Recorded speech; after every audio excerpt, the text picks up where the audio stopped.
This event is currently sponsored by JP Morgan Chase Advancing Cities.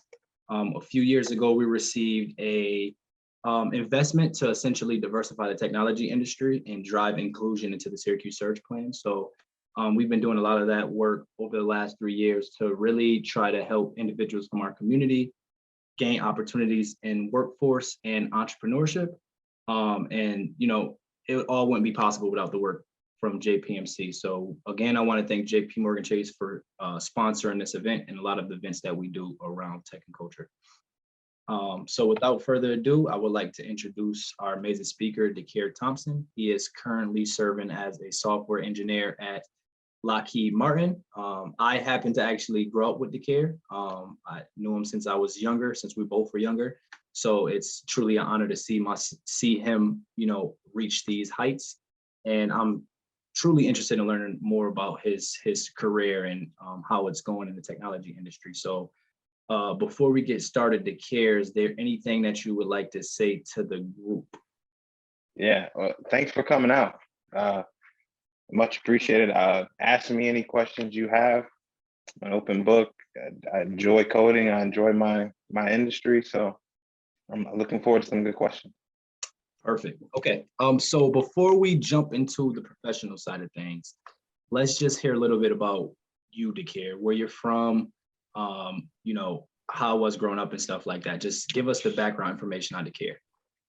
Yeah. Okay. So Dakir is currently 28, 29 soon. Grew up mostly in Syracuse, New York. Spent a couple years in Raleigh, North Carolina. That was a great experience. Dakir growing up was surrounded by cousins, and that's how me and Marcus met. My cousin was from his brothers, and we would just all, hang out as kids. Didn't grow up in the best neighborhoods, but I was also stuck close to my family, So, and I think that gave a little cushion to everything that was going around in the neighborhoods. I grew up single mother, Section 8 homes, and all the struggles that come along with. But I was always curious as a kid. And I was always asking questions to the point where like, why do you ask so many questions? It is just how it is. Stop asking questions, Largely grew up on the east side. Spent some years on the south side of Syracuse. I am one of 7 boys, number 5 out of 7, and I'm very unique. I'm the only one, and who has my sort of lifestyle, and that comes with its own dynamic in terms of our relationship and things like that. So it's been a wild ride in terms of childhood to now and making sense of it all. So I see. Yeah. And feel free to not share if I start digging for too much, but I just wanted to highlight something that you said. So you mentioned your relationship is kind of different with your siblings because of your current career. Can you explain a little bit more on that, if you don't mind? Yeah. So like what I've learned, like and not even on purpose, but going to school, like it was completely college, it was completely different than where I grew up with. Right now I'm surrounded by these people who travel regularly and do this and that. It's just they're different. Right. So being there I was there for 6 years. I was in college for 6 years. You grow and you change. So I went back, and then you felt the incongruency between us. And for a while I didn't know what it was, but then I realized like, oh, I'm not the same person. I'm different. Right. And so how do you deal with that conflict? And we haven't found a great way to do that yet. Right. I see. Yeah. So speaking of college, I read that you went to Morrisville first, and then you ended up going to Lemoyne. Do you want to talk a little bit about both colleges, and your experiences there, your majors and stuff along those lines? Yeah. First, I'll say I didn't plan on going to college. I didn't think growing up how I did, education was a value, and you see a movie and there was like that one black kid at the college party. And I was like, not that many people would go, what's the option? What's the odds of me being that one black kid? So I didn't want to. But my cousin, I didn't know he's in college. He came back and was talking to me. He was like, yo, cuz, you get your own room. He's like, you better go. I'm like, what, you get your own room? Word? Like, yeah, bed, hook up, all of it. I'm like, word? He said, meals, breakfast, lunch, and dinner. What did he say? It was a buffet style. I was like, word? It was like, I'm going. And literally those things made me go to college. It wasn't trying to seek a better education, change my life. It was just like that was the moment I was like, yeah, I'm going to college. You know. Once I got to college, luckily I was in the EOP program at Morrisville. So there was a summer program that you had to complete before you can actually go to the real course. And it was there that I learned like, oh, this isn't just about, a better quality of life right now. Like I learned the value of learning and education and how it could actually change your life. And that was great. For the first year, I didn't do anything but study, eat, sleep. I wasn't hanging out. I was just like, no, I can't. I got it, because it was always in the back of my mind, like, if I do this right, I can change my life. Right. So the first year at Morrisville was great. Well, it wasn't great. It was tough, but I was on a mission. So it never felt like too much, especially given like what I was not trying to go back to, you know. But I learned a lot about myself. It was the first time that I met someone really from New York City, or like from the Caribbean and all that stuff. And it was very eye-opening, you know. And then after like a year and a half, they were like, well, now you got to go get a 4-year degree. It's a 4-year degree, but I just went to, so what was I here for? Right. And how I made that decision, after they told me that I was looking, but I was talking to this girl who went to Lemoyne. And I thought we were, a thing. I thought we were cool. And so I was like, well, she goes to Lemoyne. She studies biology. I like biology. I'm gonna go study biology at Lemoyne. And that's literally how I made my decision to go to Lemoyne. Luckily, it worked out. Me and her didn't work out, but luckily it worked out. Lemoyne was a totally different story. I went from Morrisville, where it's mostly you have your farmers, then you have like your city kids and people from the surrounding area, but it's predominantly like a person of color school. Lemoyne was completely different, and that was a culture shock, as well as the courses were on a different level as well. So along with the culture shock, along with trying to figure out how I fit in this area and find your tribe and all that, you had to learn how to compete on that on like a whole other level. So it was not the easiest ride, and definitely a few breakdowns and rise up and be better kind of things. But you also learn a lot. I learned a lot about how to function, how to operate, how to excel in the working world that I didn't get from my community, and that I didn't get from Morrisville. So it was definitely a necessary step. I have a boy who said, like, this is basically boot camp for the working world. You're gonna be surrounded by people that don't look like you in your profession anyway. And I was like, you're right. You're right. So that's kind of how I viewed it.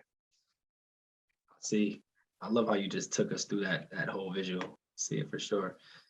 So speaking of college on the same sense, you mentioned that you studied biology. What got you interested in technology? How did you make that transition? Yeah. So Morrisville was largely me redoing high school, really. So like I started with algebra and like elementary biology, basic chemistry, all those things, right? And had to work my way up. So I ended up taking a science, technology, and society course. And one day after class, I'm sitting and reading through the book, and I read robotics engineer. I was like, what? Robotics engineer? That's a thing? So I looked it up, and it's like people get paid to make robots. And I felt cheated. I was like, no damn way. That's a job. And I was like, I realized right then, like, I would have loved to do that. So I started looking into it and the things, and it just felt like, dang, how can I eventually get to that point where I'm like working on robots? That sounds amazing. So at that point, um, I realized that I wanted to do something with tech, and that was at Morrisville. Um, so I I wanted to go to study biotechnology at Morrisville, right? Bioengineering, biomedical engineering, excuse me. But it ended up being that they didn't accept transfer students into their engineering program because you had to start from, a freshman, and I was coming in with already, 2 years. So I didn't get in, but I still stuck with biology because I was already enjoying that.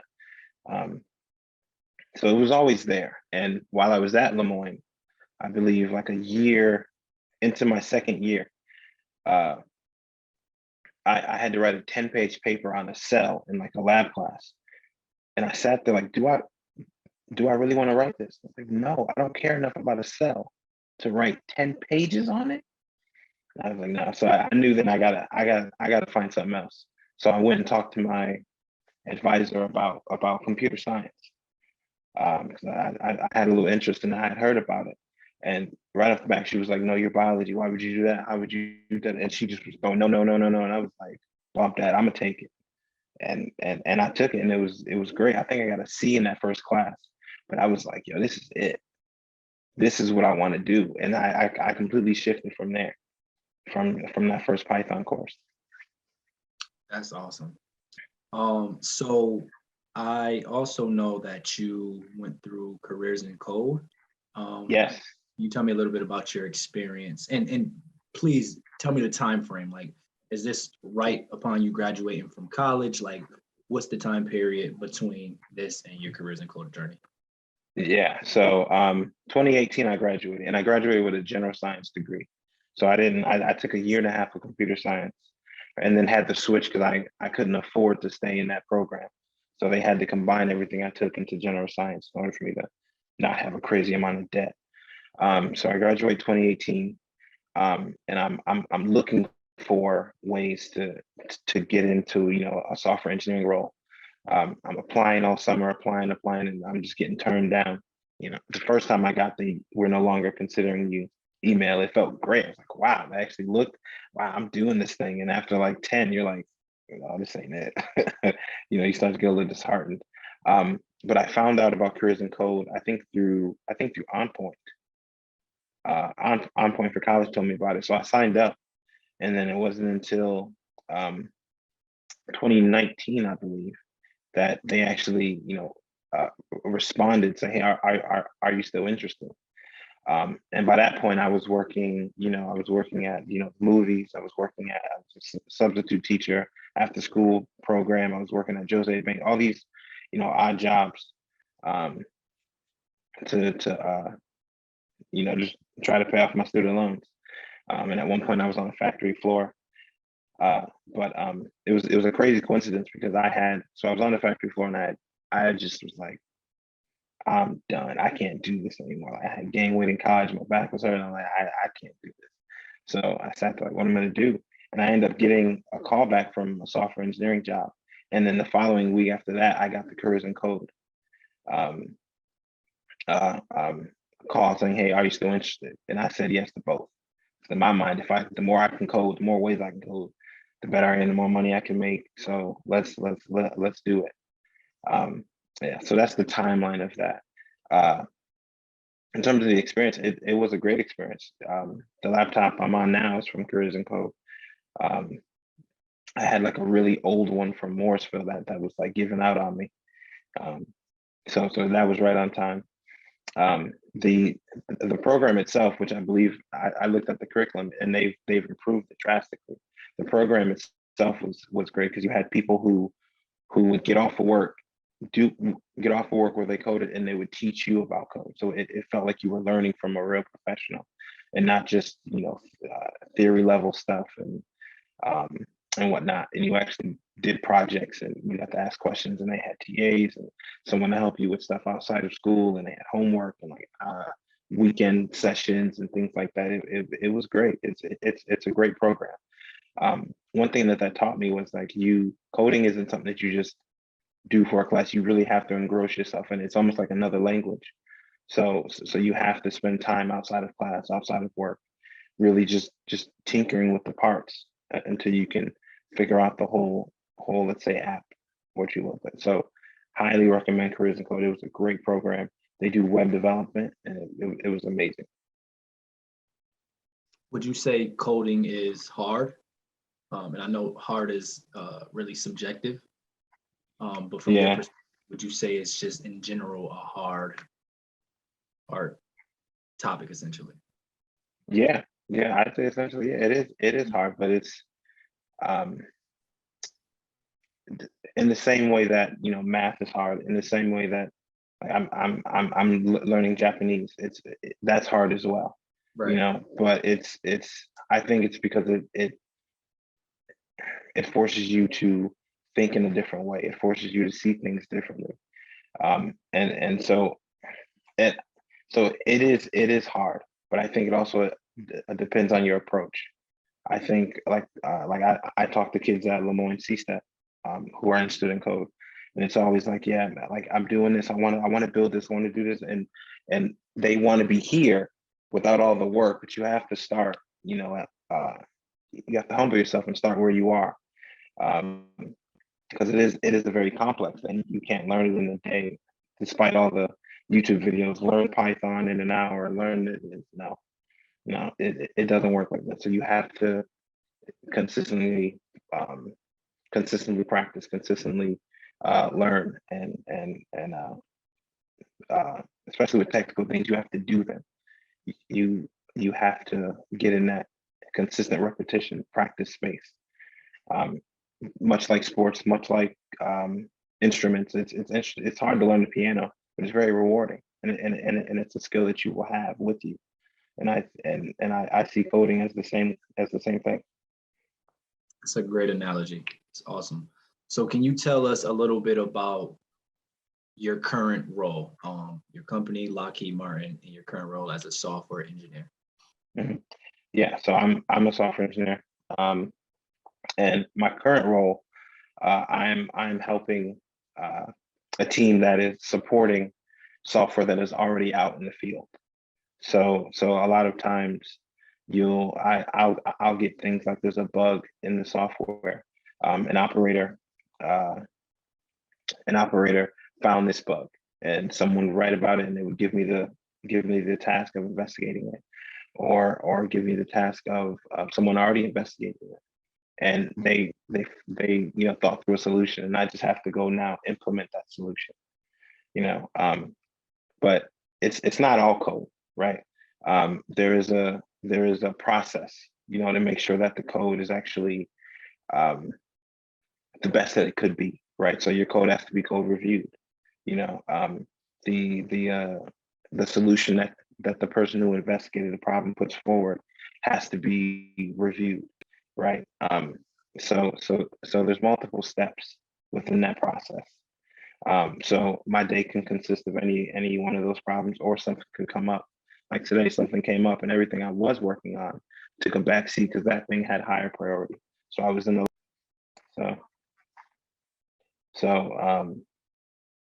it's nice that way, it's not just the same thing in and out day to day. And it's challenging, but in a way that helps you grow as a person. And I think that's probably one of my favorite things about this about being a software engineer, is that the better you are at doing it, the you improve yourself in the process of learning how to do different things and conquer different challenges in terms of the work. So I see. So a lot of the time, are you going home and you're just still honing your skills? Are you researching things and YouTube? I think you said YouTube University before. yeah.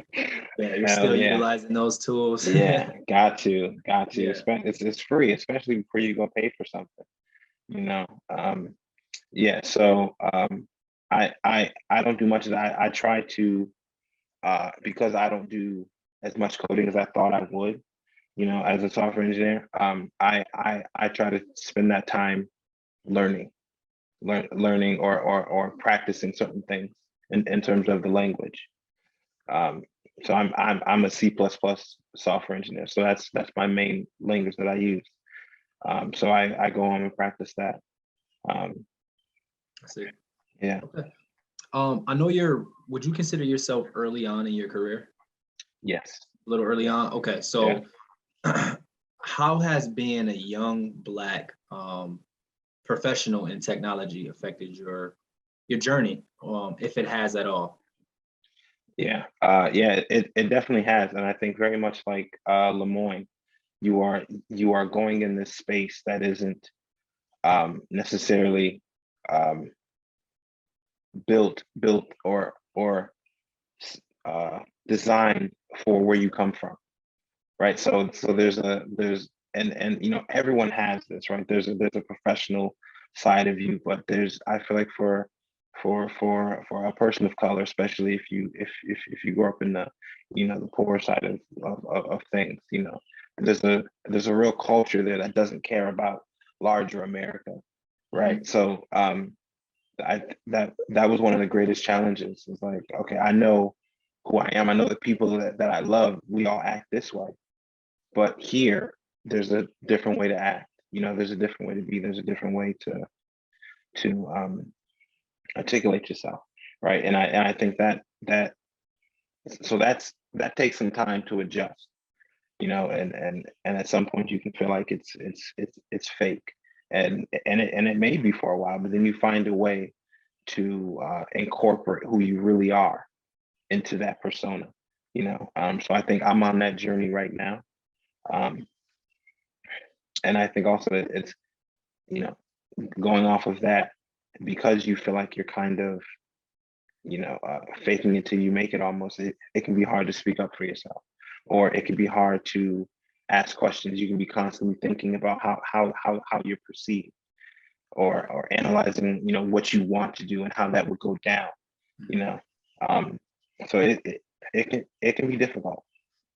See, to Yeah. piggyback off of that, do you think you ever experienced like imposter syndrome, or the Oh thought yeah. that I shouldn't be here, or yeah? Yeah, for sure, especially so I thought I knew C++. I thought I was the bomb, right? Passed the coding interview, and yeah, I really know what I'm doing. And then you get in here with these people who actually went to school for it. Some of them have been doing this since they were a kid, you Right. know. Um, and then there's others that just have been doing it for 10 plus, 20 plus years. And then now you see like, oh, there's a whole nother level to Mhm. this whole thing, so it's very humbling. And then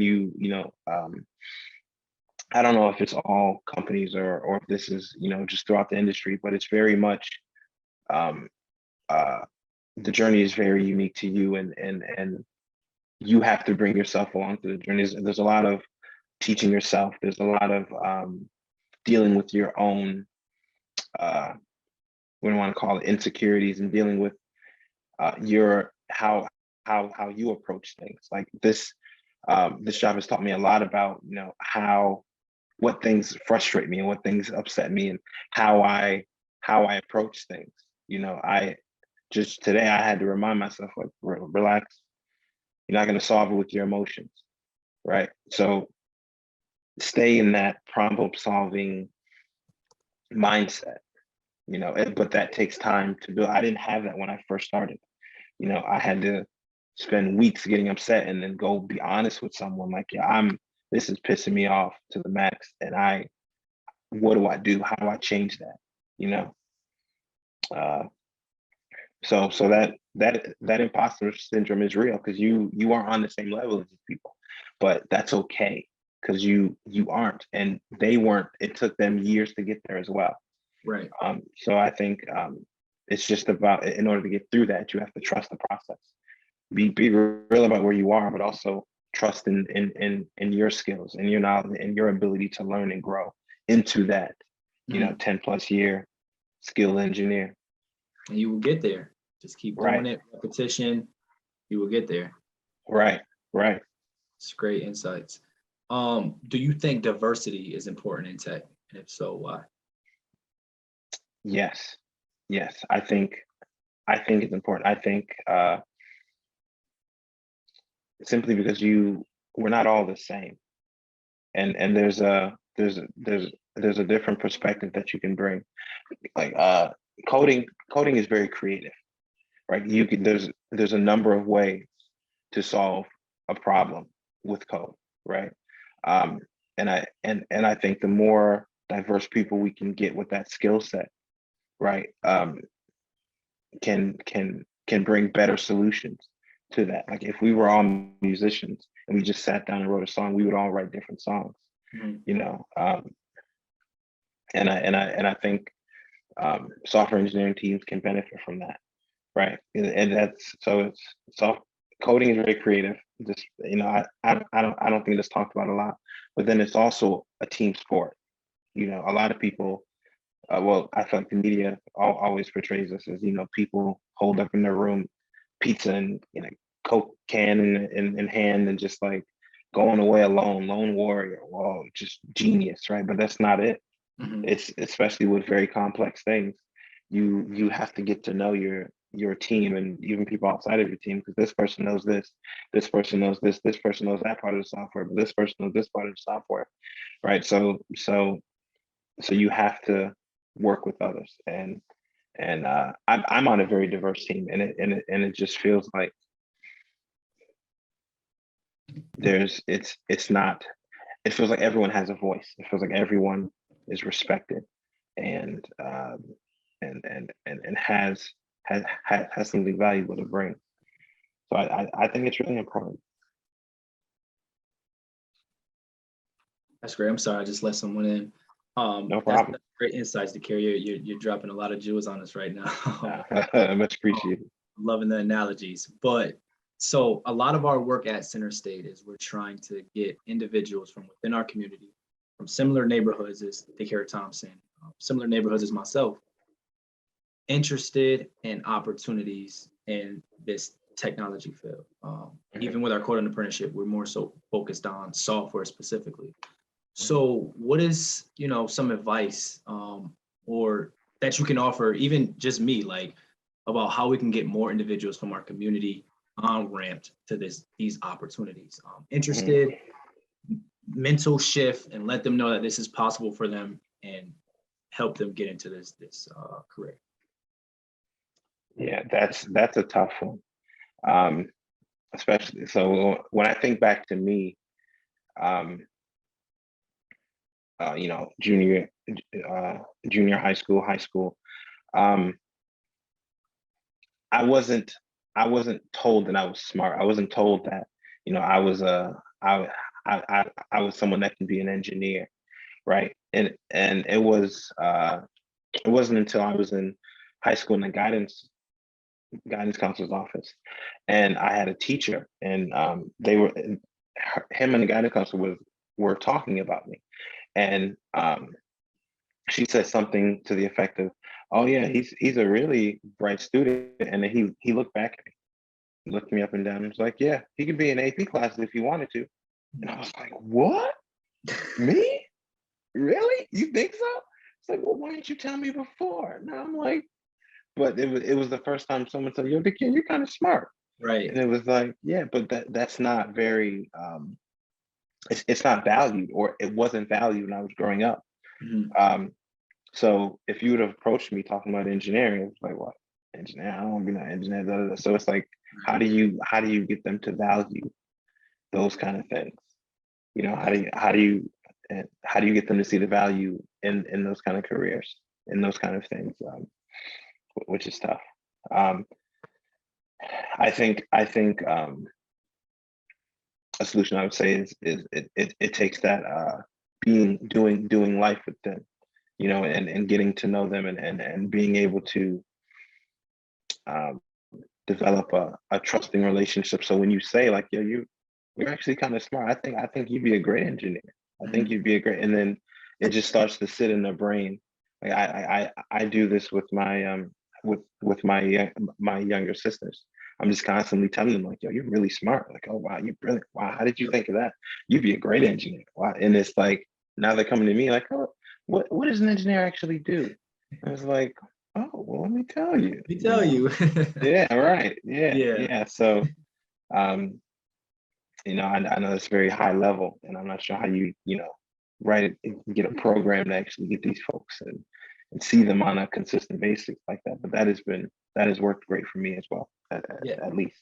I think that's great advice because it all starts with that mental shift, so Yeah. telling them they're worthy essentially, that this field is for them. Hmm. You have the skills needed to be successful in here. You just got to take that leap is the first step, and then creating those tangible opportunities for them with an employer, and with the training programs and stuff is that Yeah. next.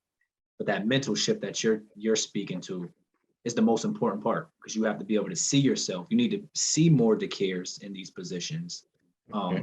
to be able to see yourself in that same position, if that makes sense. So that's Yeah. great. Yeah. Yeah. I think with like social media, you can actually see that. You got YouTube University, social media, all that stuff, but you almost have to seek it out, right? Because if you just keep looking up, whatever you're looking at, music videos or something like that, that's all they're going to show you, Right. So yeah.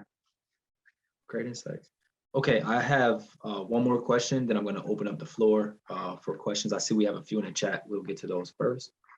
But my last question is, what advice would you have for others? And you already said a lot in terms of advice, but what would be the last bit of advice you would have for others looking to set off in a similar path as you? Yeah. Uh, fall in love, fall in love with learning. Um, fall in love with change. Fall in love with growth. Fall in love with seeing things different, becoming someone different. Um, try different things, trying to be open. Um, a lot of what I do is teaching myself, even though I can get guidance. You know, a lot of it is even during that guidance, I'm taking notes, and I got to go back to my desk and like break down those notes and try to figure out what they said, because it's not just something that you can hear and then, oh, I got it right. There's a lot of self teaching that you have to do. Um, but I feel like the first step is be someone who is hungry to learn and grow and become, something, right? When I was younger, I was constantly asking questions of people. Back then, it was just like, how do I get out the hood? And I was lately asking teachers and whoever else would like seem like they would want to help. Um, so I think on a large scale, in terms of who you are, um, that sets you up for not just software engineering, but anything. And I think you'll find something you're curious about, and just keep keep tugging on that string of curiosity until you find something that's going to help you support yourself and you actually like to do. For me, with software. Um, but if you are interested in specifically software, I would say uh, if you have a laptop, um, go on YouTube, figure out how you can start. Python is a great programming language. I would say start with higher level programming languages because they're easier. Lower level languages like C++ are more verbose, they're more detailed, and you have to actually work with the hardware. Higher level programming languages like JavaScript for like web development. Python, if you want to, Python does about everything, game development, a lot. I would say start there. Or, if you just have an iPad, I'm learning Swift right now because I'm interested in the Apple development. So Swift, you can create Swift apps on an iPad now. So it is easier than ever to just start learning, right? I'm on YouTube University learning about Swift, right? There's a bunch of free things that you can learn from. Uh, and I got a couple that with uh, it is going to be challenging, but you can do it. Right. Other people before you did it, you can do it, and they're no smarter than you. They just have been doing this longer, Right. right? So don't be disheartened. Such good advice. Thank you, Dakir. I'd like to open up the floor now for any questions you may have for Dakir based on what he presented. I'm going to start with the chat, but you can continue to drop them in the chat or come off mute and ask them whatever you feel more comfortable about. But we have a question from Chrissy. Dakir, how would you like your career to unfold over the next few years? What do you think is your next steps? Are you going to get to work on robots? Good question. I did have one thing that's crazy is that you know, on LinkedIn I put like open to new opportunities, and all of a sudden I'm getting flooded with like what is it called, recruiters from all like smaller companies to like Apple, I guess Meta now, Amazon, and I'm like, me? Right, but it's like they're like we're in, especially if you have a couple years under your belt. It's only like my second year, and then now it's like, oh my god, recruiter, oh wow. And so so I said to say I did speak to a robotics company out in Ohio, um and I was interested, but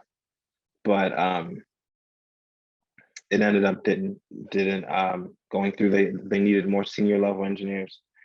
But it was great just to get that experience of the interview. So I hope I get to learn to work on some robotics. But in terms of my career and what I'd like to go, right now I'm really focused on mastering C++, and as well as the whole software development process, right? Because the whole life cycle is like 6 steps.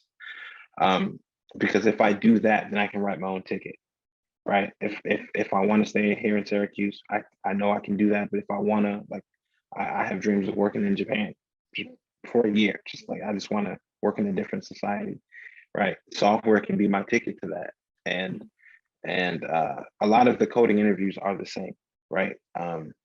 So if you have the skills to pass those interviews, then essentially you can not only negotiate more because you passed the interview with flying colors, but you're more likely to be able to pick where you want to go. You know, so I see my level of software skills as like a ticket to whatever kind of life I want. You know. That's So. amazing to hear you say that. That's wow.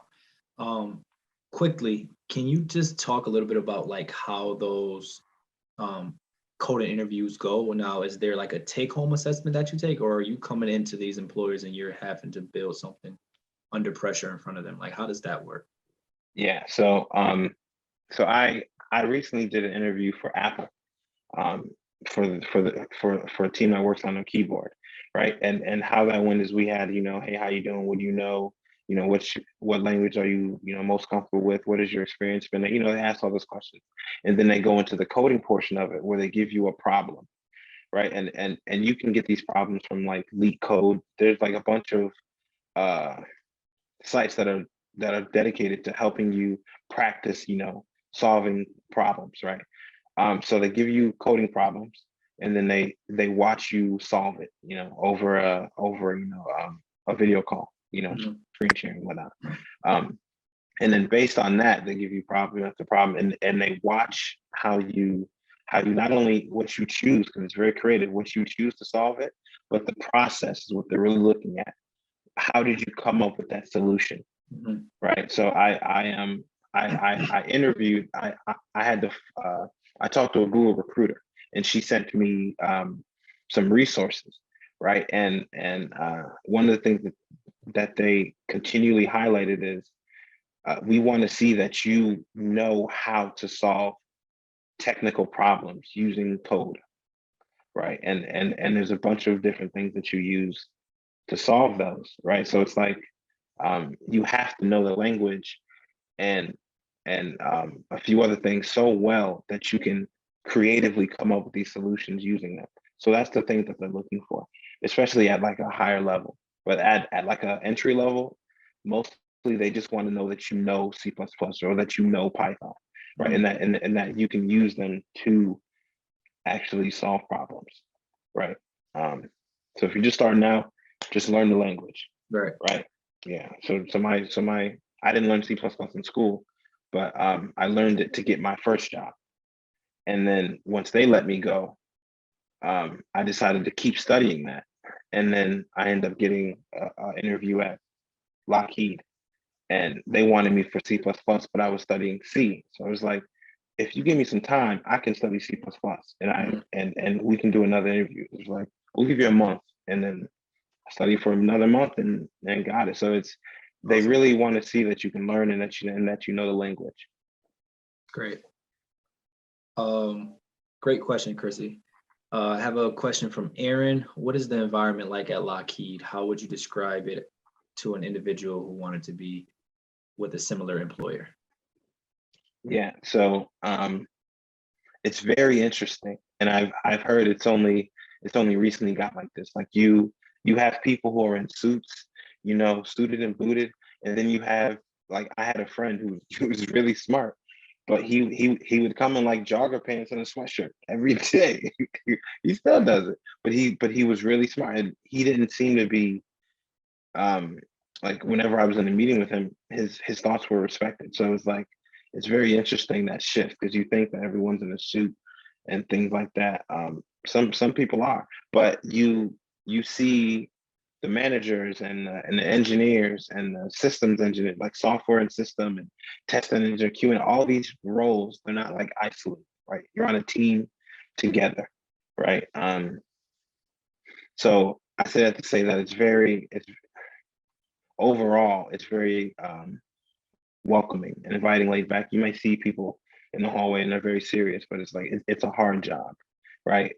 So you may be like, why are they so serious? Why are they mean? And then you have a hard day and you're walking around with a serious face. You're like, oh, okay, I get it, I get it. So you don't know what his day was like or her day was like. Um, but then I'd say, and this is important, I think, for any company, um, every team has a different culture. So there's Lockheed's culture, but then every team has its own culture. So the team I'm on now is very great. It's very helpful. You know, the project that I'm on is not very fast paced, but I was on a project before that was very fast paced. So everybody was stressed. So no one really had time to help you, and they were so stressed. They look at you like, why didn't why don't you know this when you ask a question? You know, but that was the culture of the project because it was so fast paced. Got to get done, go go go go go go, right? Um, so there's the company culture, and then there's like the team culture that you're on. Um, so I'd say overall, Lockheed's a great place to work. Uh, and then if you are to get here, just monitor the team culture and know that you can go to another team if that team culture doesn't really suit who you are.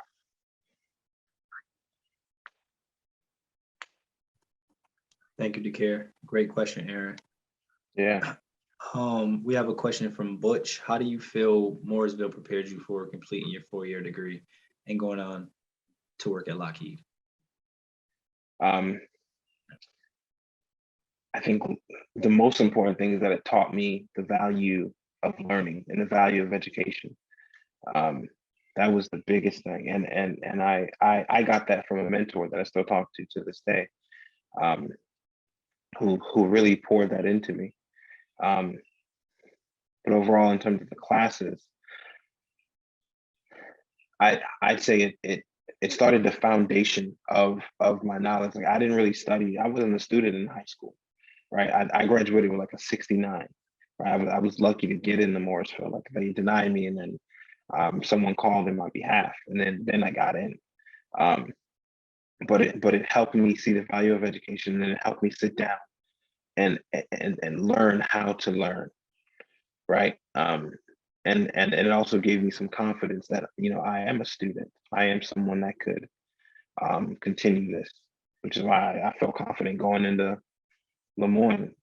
Before classes started, I walked around Lemoyne campus like I'm going to be the best student here, right? And I didn't know how rigorous it was, but you know, to go from not caring about school to you know to believing I'm going to be the best student here, you know, that I think that speaks to my experience at Morrisville. You know, Dakir, you have anything else you want to share with the group before we take off? I'd say stay alert to to the opportunities in tech. It's not just software. There's testing. You can be in the lab, um, putting all the pieces together, making sure they work well. You can be in project management. There's a bunch of things that you can do in tech. And the fact that I'm here without a computer science degree doing it, learning on the job, I think speaks volumes to the opportunities that are out there. So whether it's for you or for a family member, start encouraging people to look into tech, even if you don't really know much about it. Say, hey, I heard this guy say there's some good opportunities in tech. You ain't got to go to school. You don't have to have this or that. So I think that's a big thing to do. Very important. Thank you, Dakir. Appreciate it, man. If you like to stay connected with us, you can always visit us at the Center State CEO website, where you will find a lot of different events and webinars similar to this, but across the whole spectrum, not just technology. You can engage and follow us at Generation Next 315 on Instagram and Facebook. And if you have any questions on how you can further engage with us in tech and culture and meet more individuals like Dakir, then you can reach out to me at mweb@centerstateceo.com. I want to thank everyone for joining us tonight, and I hope you enjoy the rest of your evening.